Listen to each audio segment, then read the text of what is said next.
Hello ma'am, kumusta po kayo? Okay naman po, ma'am.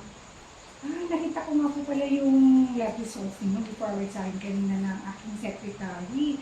Nakita ko po yung cholesterol ninyo, mataas pa rin po, lalo-lalo na yung alipin ninyo. Sa pagkakaalala ko po kasi, nung last na check-up niyo po, parang nasa 150/100 din po yung BP niyo. Halos same lang po sa ngayon. So, dapat meron po tayong gawin dyan, ma'am.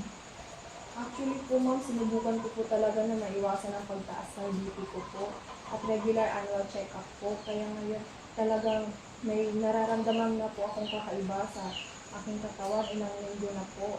Bago po ako pumunta dito po, nagpa-BP po ako few weeks ago at mataas po talaga yung BP, nasa 150/100 na po. Kaya na-alarm po ako at naisip ko na dahil sa paninigarilyo ko siguro, naisip ko na dapat magbawas o huminto na po ako sa paninigarilyo kasi dati 2 pakete po yung nauubos ko.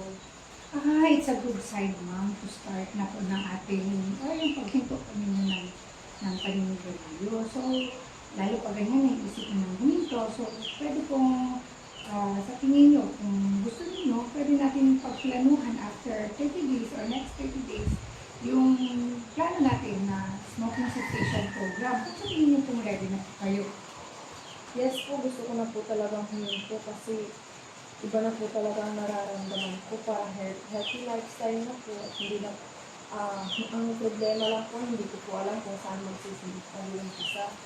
Normal po talaga yun ng mahirap umpisihan yung mga ganito po, yung problema tayo manigarilyo, lalo na pag wala tayo live. Pero anyway po, since nakapag-decide na po kayo na huminto, ganito na lang po, gumawa na lang po tayo ng plano sa sunod na buwan para na rin po sa kalusugan ninyo, para maging normal na rin po yung BP nyo. Pero syempre po, check muna natin yung BP nyo. Kapag po magkita po tayo next month, check muna natin yung BP nyo kung maging normal na ba.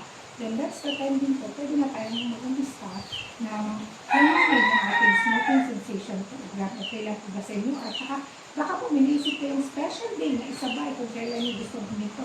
Pwede po next week para memorable po dahil birthday ko po. Sige po, pwede po. So, bago po yan, kailangan po natin i-prepare na yung mga bagay na makatrigger sa atin, iwasan po natin. Katulad ng mga ashtray, yung mga lighter po, ganun, iwasan po muna natin. Then naman, inform po natin yung family natin, pati mga kaibigan, para naman po meron tayong support system or moral support. Then at the same time, dito, kung may time po kayo, pwede po kayong mag-exercise kasi nakakatulong din po yun sa pagganda ng kalusugan natin. As well as po, avoid natin yung mga lugar na nakakatigil. For example, yung mga mag-party-party, kahit saan, mayroong mga naninigarilyo kasi yan yung magbibigay sa atin ng makakatempt sa atin na makabalik tayo sa paninigarilyo. So kung sa tingin nyo po gano'n, next month, tawagan ko po kayo kung sakaling ready na po kayo at pati na po yung BP ninyo at ibang lab result. At the same time po, kung sa tingin nyo naman na parang natatempa rin po kayo, pwede naman po kayong bumalik dito sa ating clinic para pag-usapan po natin na mabuti kung paano natin mag-umpisahan ang ating program po. Thank you po talaga, ma'am, dahil gusto ko po talaga huminto pero hindi ko po alam saan po mag-uumpisa. Pero dahil po sa advices ni ma'am, mas naiinggano po ako ng huminto sa paninigarilyo. Ganun po talaga kasi mas malaki talaga ang itutulong sa iyong katawan kapag huminto po tayo. Yung mga nararamdaman ninyong kakaiba, pag once po na hindi tayo manigarilyo, nakapag-exercise na tayo, unti-unti pong gaganda po yung pakiramdam niyo.